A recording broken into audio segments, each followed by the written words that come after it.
Do you have an impossible dream in your heart? Do you want to homeschool and work from home, but it feels like you will never reach that point? Mom, I've been there, and I'm going to share with you my story on on how to homeschool and work from home. So I was living my impossible dream.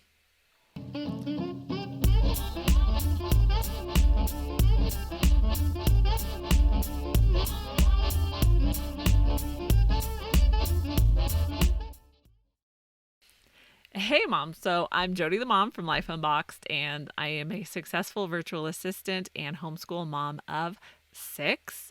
Yes, I birthed them all. And I think as we're reaching the end of the school year, there's a lot of moms making decisions right now. And that decision is, should I continue to homeschool? Should I homeschool my kids?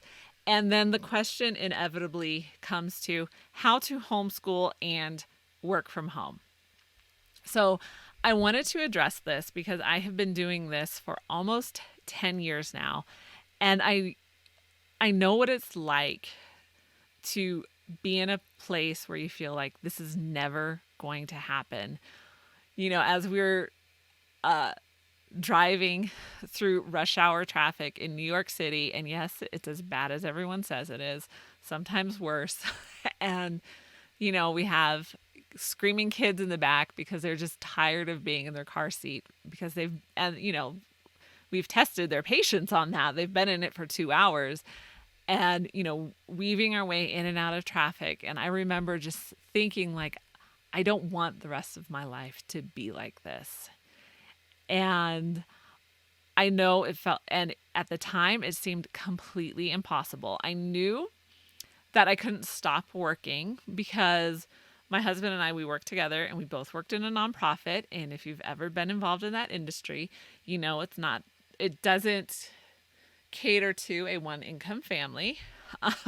So I was bringing in half of the budget, and it was really, so the only thing I knew was that I didn't want to do this for the rest of my life. But I will tell you, there was no light at the end of the tunnel. Occasionally I would glimpse a light, and then it would be just an oncoming train. You ever have that feeling? So let me give you the conclusion of the story before we get into how you can do it. So eventually we did get to a place where I could homeschool and I could work from home. It wasn't like this easy transition. I got laid off. And so I really faced a fork in the road because I could go down one way and I could apply to other jobs. And my resume is very bulky. Like, people see it and I get calls within an hour or two of them receiving it. So I knew that getting another job was in the realm. It wasn't going to be difficult to do. But I also faced the issue of I've lost my childcare. Not only did I lose my income, but I've lost my childcare as well. And while they were at my place of employment, they were in the building with me. So if there was an issue, we had to run to urgent care. We were right there. It wasn't a drive. And so I didn't want my kids to not be in the same building with me. So I was at this fork. I had 3 months, and it was one of those, like, I could apply for a job or I can make this virtual assistant thing work and start my own business. So while I still did apply for jobs because I needed a plan B, I was furiously working on plan A. And at 2.5 months into my severance, it worked. And you can, I have another show on, more details of that story, so you can watch that. But I share my story with you to give you hope and encouragement that it's not an impossible dream and it can happen. For me, it was about 10 years from my first son being born to actually reaching the point where we were able to do that. So it was 10 years, 3 states. Yeah, 3 states. And then we were finally able to do that. So what the best thing that you can do is to start where you are. So even if your steps are going to be small, it doesn't matter how small they are as long as they're heading in the right direction. So start with your current job. In my current job, I had asked to work from home, so at least a couple days of the week, and it was shot down. Like there was no room for negotiation. And so I knew at that point that I was going to have to figure out something on my own. And so, but for you, that may not be the case, especially now we're post working from home. You may actually have more flexibility to work from home. So if you can, that's what I would do. I would start with where you're at, start with your current job, and see what you can negotiate with the schedule. Can you cut back to part-time? Can you, so that you're home more? Can you change the hours, negotiate some of those hours around? So start there. Then start with your current budget. What can you cut? Because a lot of the pressure comes from like you need to make money. And I understand that money is a necessity. And we get to do a lot of fun things when we have money.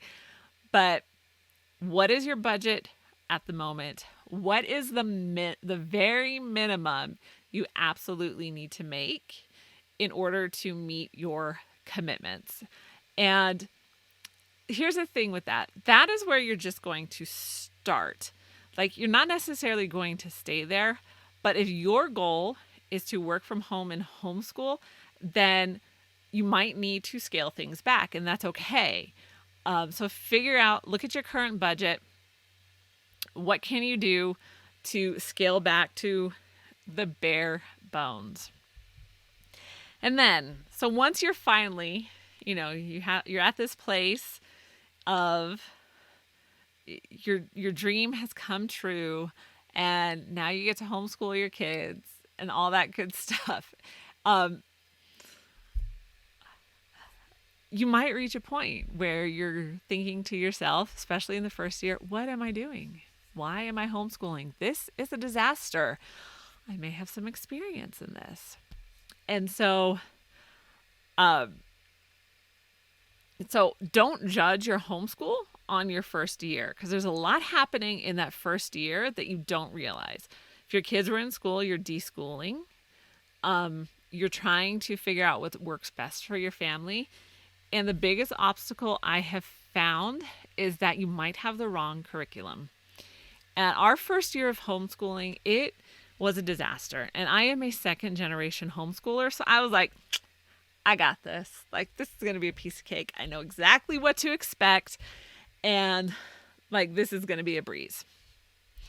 It wasn't. It was not. Number one, my kids are not me. And so that was a big shocker.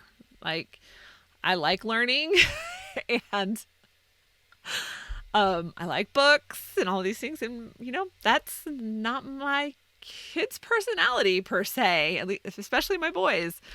And then the curriculum, it was free because we were broke, and it was free through one of our local school districts. So I'm like, this is great. I don't have to pay for curriculum. It's supposedly a really good curriculum. And we're just it's going to be smooth sailing. And it was a disaster. I would be sitting at my desk, texting my mom and my sister, like, I don't know if I'm going to make it through the rest of the year. Like, they may be going back to school next year. So I share that with you because sometimes you need to, like, not all curriculum is created equal. So be aware. And then sometimes, and then you can't judge your first year of the rest of your homeschool on that first year. But curriculum does make a big difference. And because of my own experience, I decided I wanted to write the Momtrepreneur's Guide to Curriculum, because nobody writes with moms working from home in mind. And we don't need something that's like, it sounds nice to like sit around in the Kumbaya circle and everyone's reading and participating and all of that. But yeah, when you're working from home, you ain't got time for that. Like, no one's got time for that. And we won't even get into read alouds because, yeah, I'll lose my homeschool card if I tell you what I think about read alouds. But so if your dream is to homeschool and work from home, then grab your copy of the Momtrepreneur's Guide to Curriculum, because I go into the good, the bad, and the ugly. It is 55 pages of sanity-saving tips that's going to work for your kids and your schedule. So, Mom, if you want to work from home and homeschool your kids, start where you are. Take a look at your budget. Don't judge your first year of home. Don't judge the rest of your homeschool based on your first year, and grab the Momtrepreneur's Guide to Homeschool. And that is how to homeschool and work from home. Of course, there's more to it than I can get into in this coffee chat, but this is one of those coffee chats are a time to just get behind the scenes, pick a topic, and we're just going to talk about it. So that's what this is. This is like my off-the-cuff advice for you if you're thinking how to homeschool and work from home. And as always, if you have any questions, feel free to email me, and that's hello@lifeunboxed.blog. You can leave a comment below, and I will be more than happy to answer them. So I will see. That's it for this coffee chat. Be sure to check out lifeunboxed.blog because there's tons of stuff on there for you. And I will see you in the next show.